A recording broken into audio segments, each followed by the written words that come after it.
everyone, welcome to another Book Review Wednesday, and today I am going to be looking into the sixth book within A Series of Unfortunate Events book series. And as you can see by the title, I'm going to try to pronounce this correctly, but I believe I'm going to slip up, so I am making the apology beforehand.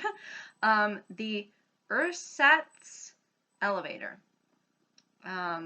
I have no idea what Ersatz means, but usually these titles are sort of associated with basically the sort of surrounding that the characters are in.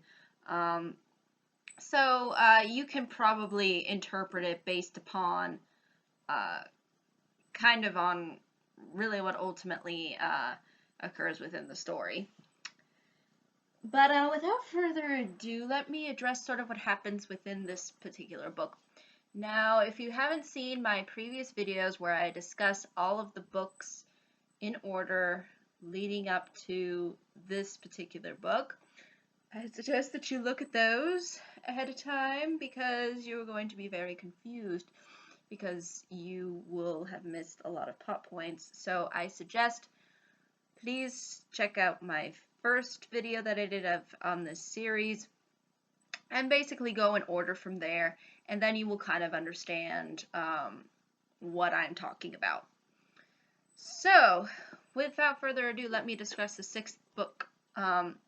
This book within the series is rather interesting because we're sort of diving into reoccurrences that we've seen in earlier installments within the series, like in particular 1, 2, and 3.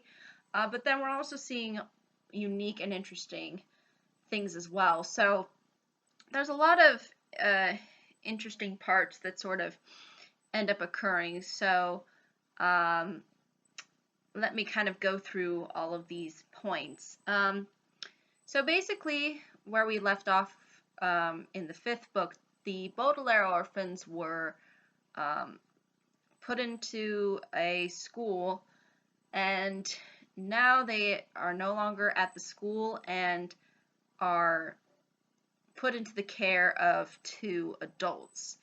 Again, sort of drifting back to the first three books where we did kind of have that similar dynamic, except this time there's actually two adults as opposed to just one that was in the previous first three books.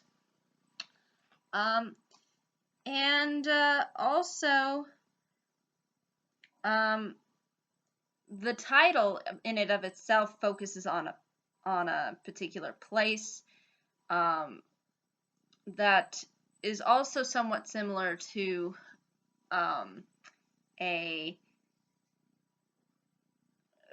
another section of books 4 and 5 that had the sort of title reflect onto a place. So this book sort of has that similar tone with it, and yet is sort of returning to the first three books with the caretakers as opposed to some kind of authoritarian figure.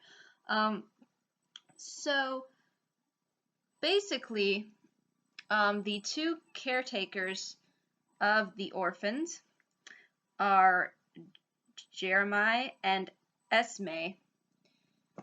Jeremiah is completely normal and sane and nice, and Esme's crazy, and she's kind of kooky about things that are in and things that are out. She's one of those kinds of people that she kind of reminds me of Heidi Klum, when she's on Project Runway and she like says, "You're in and you're out." She kind of has this very somewhat kind of trendy attitude to things, like certain things are cool and then there's certain things that are not. And apparently that was her reasoning behind adopting these kids. You guys are in, you guys are cool, so I'm adopting you. I don't know, I really don't get the logic behind it, but apparently this lady I don't think has a whole lot of logic behind her decision making. So basically, the orphans definitely want out of that situation. And ultimately, this book focuses more on kind of uh, reaffirming what was occurring within the previous book, which I think is a very good thing to do, um, considering the fact that um, certain books kind of don't carry on over, and then some, I mean, they always carry on over with something, um, but this is rather unique because it's carrying on over new characters that we've seen in the fifth book. And those characters are the Quagmires, who are also orphans and who became the Baudelaire's friends within the fifth book. And now they're missing. And basically, throughout this entire book, the Baudelaires are sort of trying to find them. And in doing so, they come across, obviously, Count Olaf, and calamities ensue, basically. And ultimately, you'll see how this elevator ends up playing a role within the plot. And usually within these books, up until now, we've usually seen the Baudelaires just kind of trying to survive on their own and escape for their own sake. But now they're kind of trying to reach out and save the Quagmires, and that's sort of part of the plot of this particular installment. As opposed to them just kind of trying to outwit Count Olaf and escape somehow, and then end up in a different circumstance. So that's really ultimately what this book is driving at, which is, again, a lot different from the previous books that we've seen, where most of the time they're trying to outwit Count Olaf only for the sake of trying to survive for themselves.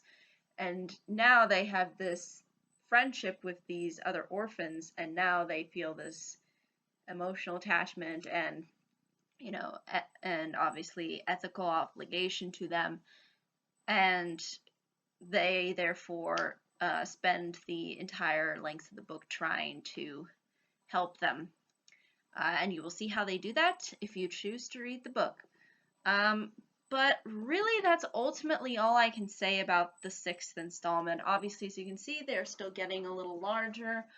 I wouldn't say they're getting as much more complex, but I will say that this is sort of the start of, you know, shifting things more for the sake of trying to add in new elements to make the series, I think, a little bit more interesting.